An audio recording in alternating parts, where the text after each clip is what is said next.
cowboy pulled widow from river, not knowing she would become his wife. The river ran cold that morning, colder than it had any right to be in late spring. Jack had been riding since before sunrise, following the valley south with no particular destination in mind. That was how he lived now, moving from one place to the next, never staying long enough for anyone to ask his name or wonder where he came from. He was a drifter, a cowboy without cattle, a man whose past sat heavier on his shoulders than the bedroll strapped to his horse. He saw her from the ridge. At first, he thought it was a bundle of cloth caught in the current, tangled in the roots of an old cottonwood that leaned out over the water. But then the cloth moved, and he realized it was a woman. Her dark dress billowed around her like a shroud, and her arms floated limp at her sides. She was not fighting. She was not struggling. She was simply sinking slowly, as if the river had already claimed her and was only waiting for her to stop breathing. Jack did not think.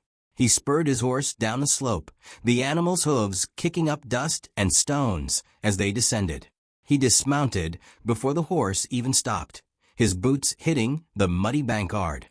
The water was shallow near the edge, but deeper where she floated. He waded in, the cold biting through his trousers and into his bones. The current pulled at his legs, trying to take him too, but he pushed forward. When he reached her, he grabbed her by the shoulders and pulled her toward the shore. She was heavier than he expected, not because of her size, but because her dress had soaked up the river like a sponge. He dragged her onto the bank and laid her on her side, pressing his hand against her back. Water poured from her mouth, clear and cold. She coughed once, then gasped, her body shuddering as life returned to her lungs. Jack stepped back, breathing hard. His shirt clung to his chest, and his hands were numb. He watched her for a moment, waiting to see if she would speak, if she would thank him or curse him or ask him why he had interfered. But she did none of those things. She only rolled onto her back and stared up at the sky, her eyes wide and empty, as if she were looking at something far beyond the clouds. He built a fire without asking permission. There was dry wood scattered along the bank, bleached white by the sun and brittle enough to snap in his hands. He gathered it quickly, his movements efficient and practiced. A cowboy learned to build a fire fast, out on the range. With night coming and no shelter for miles, speed meant survival. He struck a match against his boot and held it to the kindling. The flames caught, small and flickering at first, then growing stronger. The woman did not move. She lay on her back, her wet dress clinging to her like a second skin, her hair spread out around her head in dark, tangled waves. Jack glanced at her, then looked away. It felt wrong to stare, even though she did not seem to notice or care. He shrugged off his coat and draped it over her shoulders. She did not react. She only continued to stare at the sky, her lips slightly parted, her breath coming slow and steady. Jack sat down by the fire and waited. He did not know what else to do. He could have ridden away, left her there to dry off and make her own way back to wherever she had come from. But something stopped him. Maybe it was the way she had not fought the river. Maybe it was the emptiness in her eyes. Or maybe it was the fact that she reminded him of someone he used to know, someone he had failed to save a long time ago. The sun climbed higher, and the air warmed. Steam rose from her dress, curling up into the morning light. Jack fed the fire, adding more wood when the flames began to die. He did not speak. He had never been good with words, and he sensed that words would not help her anyway. So he simply sat there, watching the river flow past, listening to the crackling of the fire and the distant call of a crow.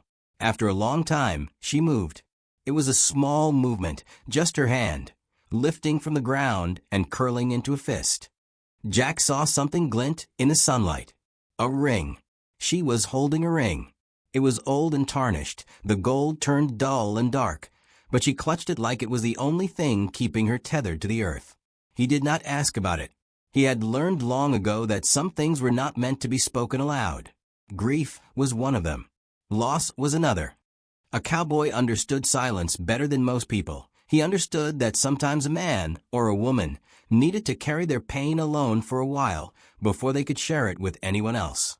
The fire burned down to embers. Jack stood and walked to his horse, pulling a blanket from his saddlebag. He brought it back and laid it beside her, then stepped away again. She finally looked at him then, her eyes focusing for the first time since he had pulled her from the water. They were gray, he noticed, the color of storm clouds. She did not say, "Thank you." She did not say anything. But she held his gaze for a moment, and in that moment he saw something that made his chest tighten.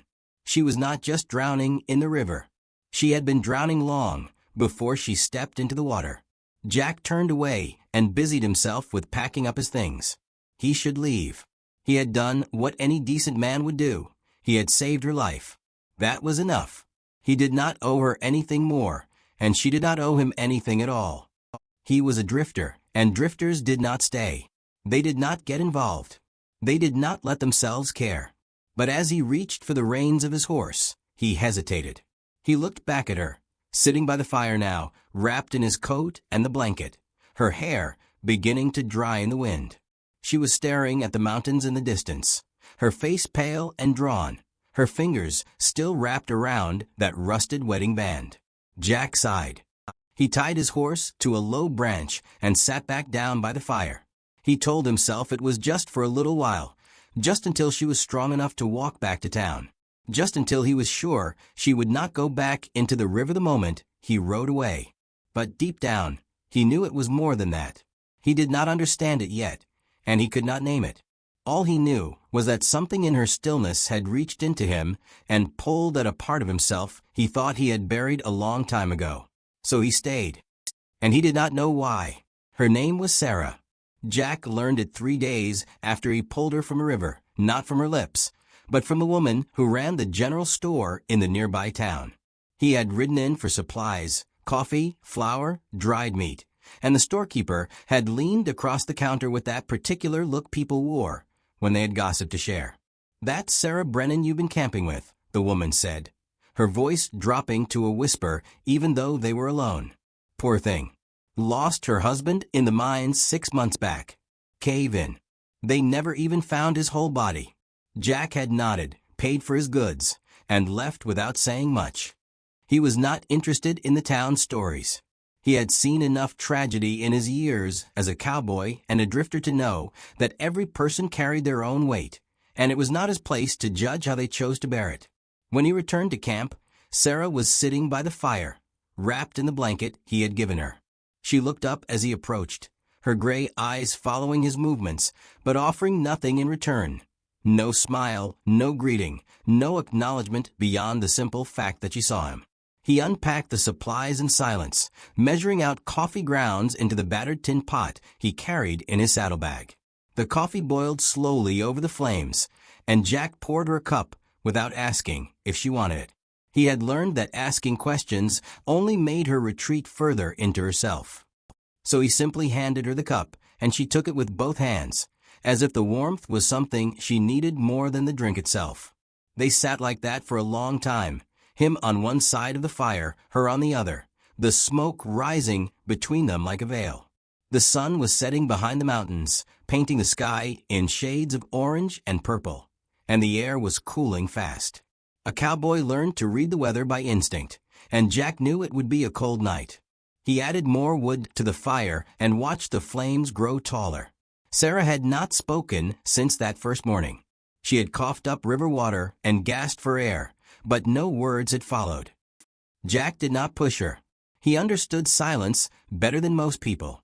Out on the range, a man could ride for days without hearing another human voice, and the quiet became a companion rather than a burden. Silence was honest. It did not lie or hide behind polite phrases. It simply existed, and sometimes that was enough. But this silence was different. Sarah's silence was not the peaceful quiet of the prairie. It was heavy, like a stone pressing down on her chest.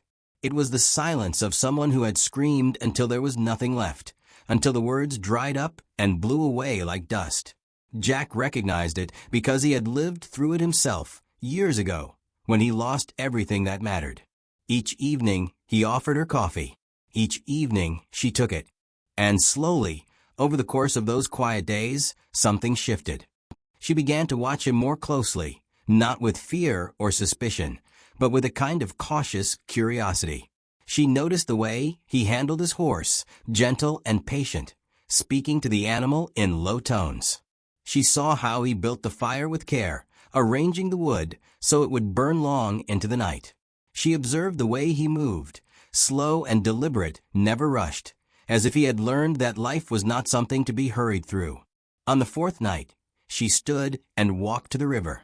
Jack tensed, his hand moving instinctively toward his belt, ready to follow her if she tried to go back into the water.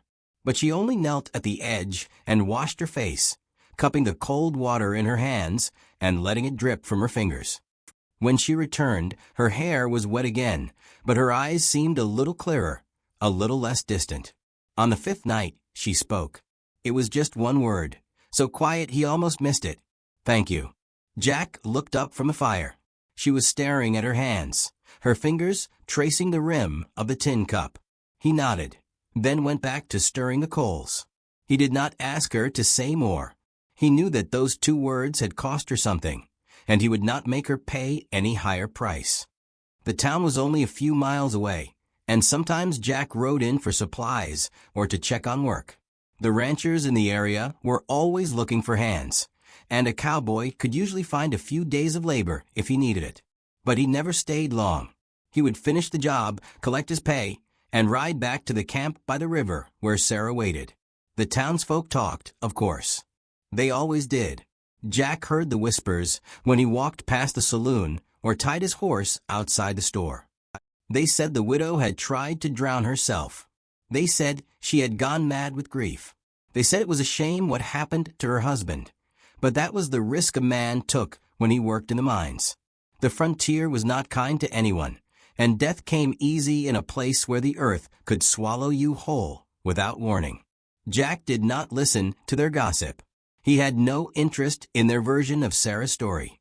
He only cared about the woman he saw each evening by the fire, the one who was slowly learning to breathe again, to drink coffee, to look at the sky without that terrible emptiness in her eyes. One night, after they had been camped together for nearly 2 weeks, Sarah reached into the pocket of her dress and pulled out a small photograph. It was bent at the corners and faded, but Jack could still make out the image. A man in a dark suit standing stiffly beside a woman in a white dress. The woman was Sarah, younger and smiling. The man beside her was tall and broad-shouldered, with a serious expression and kind eyes. She held the photograph out to Jack, and he took it carefully, as if it might crumble in his hands. He studied it for a moment, then handed it back. "Your husband," he said quietly. She nodded. Her fingers traced the edge of the photograph, lingering on the man's face. "Thomas," she whispered. His name was Thomas. Jack looked into the fire. He knew that name now carried a weight heavier than stone. He knew what it meant to speak the name of someone who was gone, to feel it catch in your throat like a piece of glass. He had spoken such a name himself once, long ago, and the sound of it had nearly broken him. "He was a miner," Sarah continued, her voice barely audible. "He went down into the earth every day, and every day I waited for him to come back. And then one day he didn't." Jack nodded. He did not say he was sorry. Sorry was a word people used when they did not know what else to say, and it never helped. Instead, he poured her more coffee and added another log to the fire. They sat in silence again, but this time it felt different. It was not the silence of strangers, but the silence of 2 people who understood the same kind of pain. Jack saw the ghost in her eyes, the shadow of the man she had loved and lost.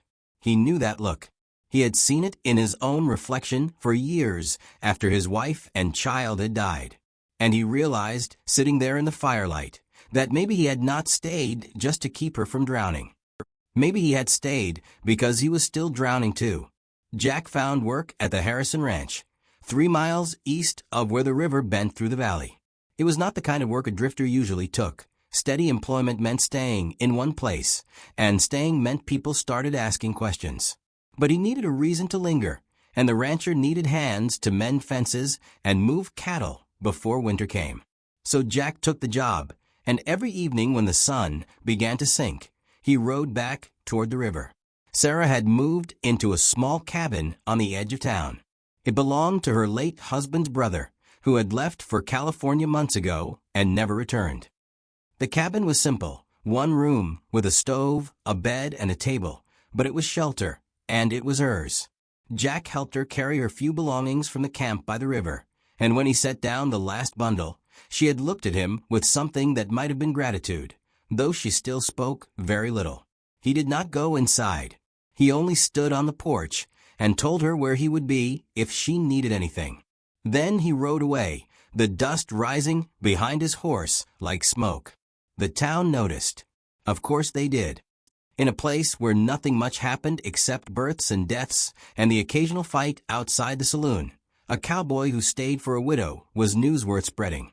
The women whispered over their sewing. The men muttered into their whiskey.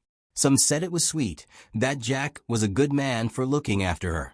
Others said it was improper, that a widow should mourn alone, that a drifter had no business hanging around a decent woman. Jack heard the talk. He always did. A cowboy learned to sense when eyes were on him, when voices dropped as he passed. But he did not care what they thought. He had stopped caring about other people's opinions a long time ago, back when his own life had fallen apart and no one's words could put it back together. He worked hard at the ranch. The rancher, a man named Harrison with gray in his beard and leather skin from years under the sun, did not ask many questions. He only cared that Jack showed up on time, did his work, and did not cause trouble. Jack was good at all three. He mended miles of fence, herded cattle through dry gullies, and broke a young horse that had been too wild for anyone else to handle. The other ranch hands respected him for his skill, even if they did not understand why he stayed. Every evening, Jack rode past Sarah's cabin. Sometimes she was sitting on the porch, and he would tip his hat. Sometimes the door was closed, and he would simply ride on. He never stopped unless she invited him, and she rarely did.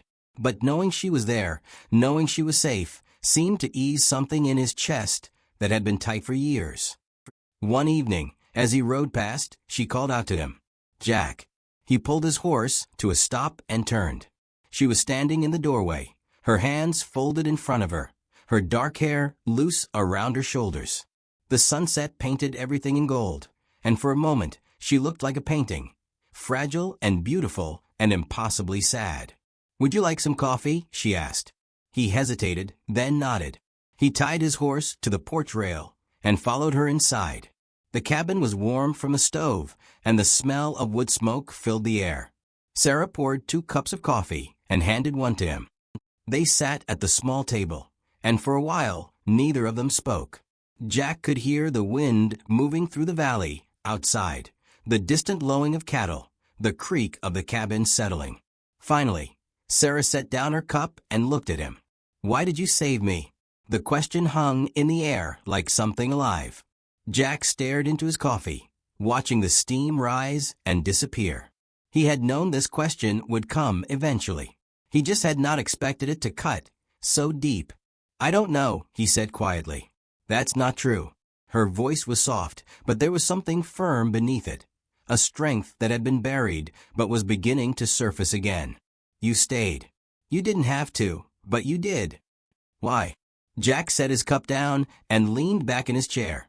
He looked at her, really looked at her, and saw the same question reflected in her eyes that he had been asking himself for weeks. Why had he stayed? What was it about this woman that had pulled him out of the current of his own drifting life? "Because," he said slowly, "I know what it's like." Sarah tilted her head slightly, waiting. Jack took a breath. He had not spoken about this in years, not to anyone. The words had been locked away inside him, buried so deep he thought they might have died. But sitting here, in this small cabin, with this woman who had tried to drown herself, he felt something crack open. "I had a wife once," he said, his voice rough, "and a daughter. She was 4 years old, had her mother's eyes." Sarah's expression softened, and she leaned forward slightly, listening. "We lived on a homestead in Kansas. It wasn't much, but it was ours. We were going to build something, a real life, a real home." He paused, his throat tightening. "Then the fever came. Started with my daughter. Then my wife. I rode 2 days to find a doctor, but by the time I got back, He stopped, unable to finish. The silence that followed was not empty. It was full of everything he could not say, the guilt, the helplessness, the way he had stood over their graves and felt like the earth should have swallowed him too. "I couldn't save them," Jack said, his voice breaking. "I tried. God, I tried. But I couldn't." A tear slid down his cheek, and he wiped away quickly, ashamed. Cowboys did not cry. Men did not break. But here, in this cabin, with this woman who understood loss in a way most people never would, he could not hold it back. Sarah reached across the table and took his hand. Her fingers were warm, and her grip was steady. She did not say anything. She did not tell him it was not his fault, or that he had done his best, or any of the empty phrases people offered when they did not know what else to say. She simply held his hand, and, in that touch, he felt something he had not felt in years. He felt seen. "I pulled you from the river," Jack said quietly, "because I couldn't save them. And maybe I thought if I could save you it would mean something. That maybe I wasn't completely useless." Sarah's eyes filled with tears, but she did not look away. "You're not useless," she whispered. "You saved me, Jack. You didn't have to, but you did. And I'm here because of you." They sat like that for a long time, hands clasped across the table. Two people who had been drowning in different rivers, but had somehow found their way to the same shore. Outside, the wind picked up, rattling the shutters and stirring the dust. The fire in the stove crackled and popped. And in that small, warm cabin, something shifted between them. Something fragile and new, like the first green shoot pushing through dry ground after a long drought. Jack did not know what it was. He did not have a name for it, but he knew it was real. And he knew it mattered. And for the first time in years, he allowed himself to believe that maybe, just maybe, he deserved to feel something other than grief. Spring arrived slowly that year, as if the land itself was reluctant to wake from its long sleep. The snow melted from the mountain peaks, feeding the river until it ran swift and cold. Wildflowers pushed through the earth, tiny bursts of yellow and purple against the brown grass. The air warmed, and the cottonwood trees along the river began to leaf out, their branches heavy with green. Jack had been working at the Harrison Ranch for 3 months. It was the longest he had stayed anywhere since his wife and daughter died. The rancher had offered him permanent work, and Jack had accepted without much thought. He was tired of drifting, tired of waking up in different places and never remembering where he was. Tired of running from a past that followed him no matter how far he rode. Sarah had changed too. She spoke more now, not much, but enough. She smiled sometimes, small and fleeting, like sunlight breaking through clouds. She had started tending a garden behind her cabin, planting seeds she bought from the general store. The town still talked, but the whispers had softened.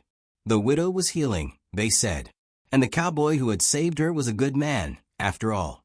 One morning in early April, Sarah came to the ranch. Jack was mending a saddle in the barn when he saw her approaching, walking slowly up the dirt road. She wore a simple blue dress, and her hair was tied back with a ribbon. She looked different in the daylight, stronger, more present, as if she had finally stepped out of the shadow that had been following her. "Jack," she said when she reached him. He set down the leather he was working on and stood. "Sarah." "I need to go to the river," she said quietly. "Will you come with me?" He did not ask why. He simply nodded, untied his horse from the post, and helped her up into the saddle.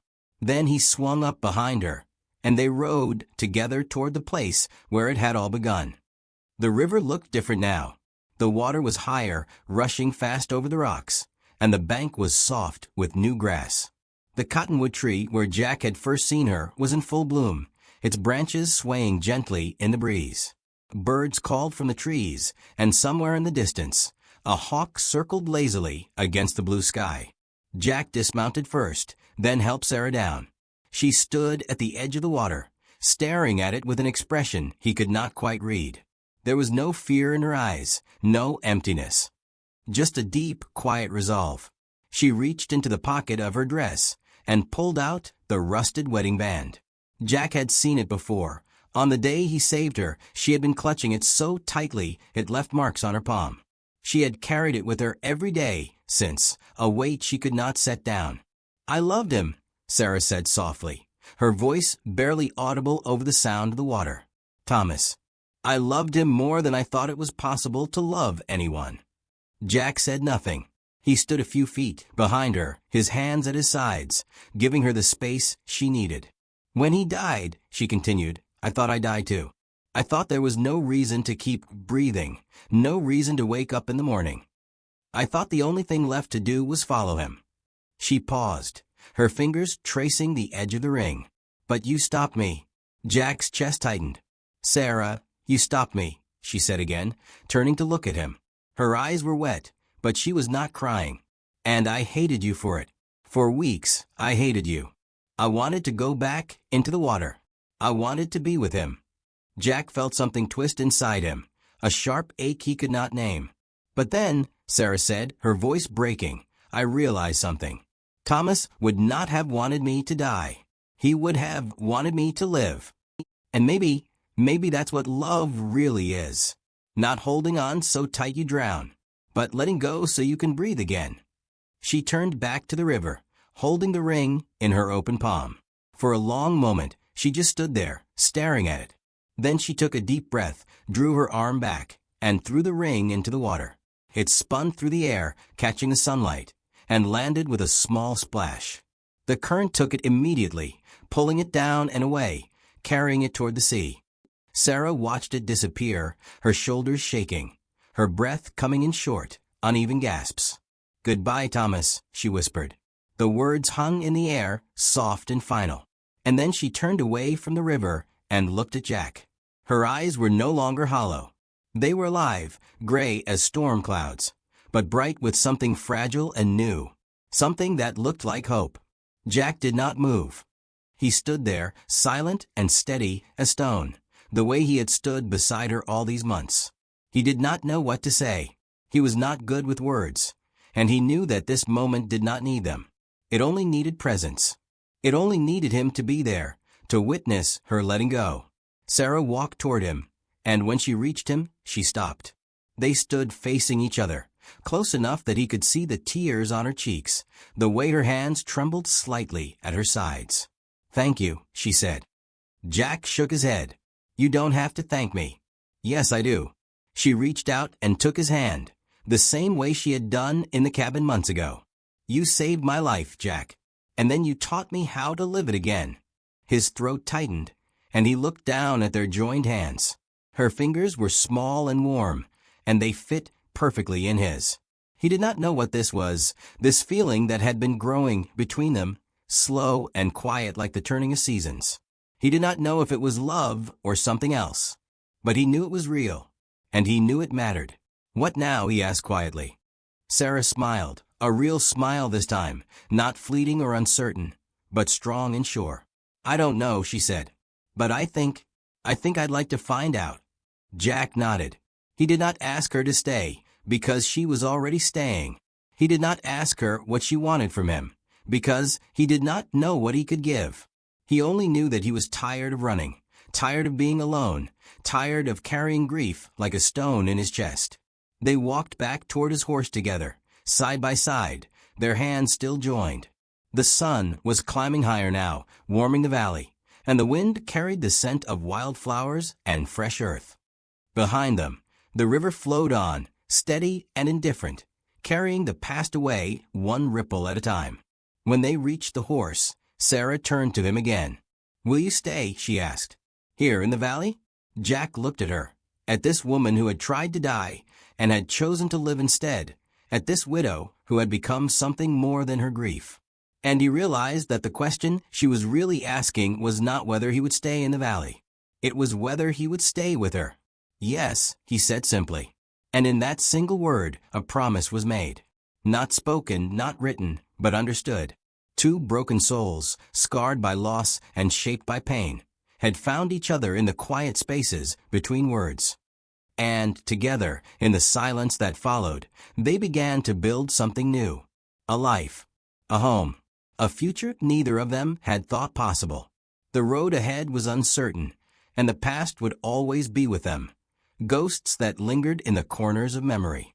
But as they rode back toward town together, the morning light breaking golden over the valley, Jack felt something he had not felt in years. He felt hope.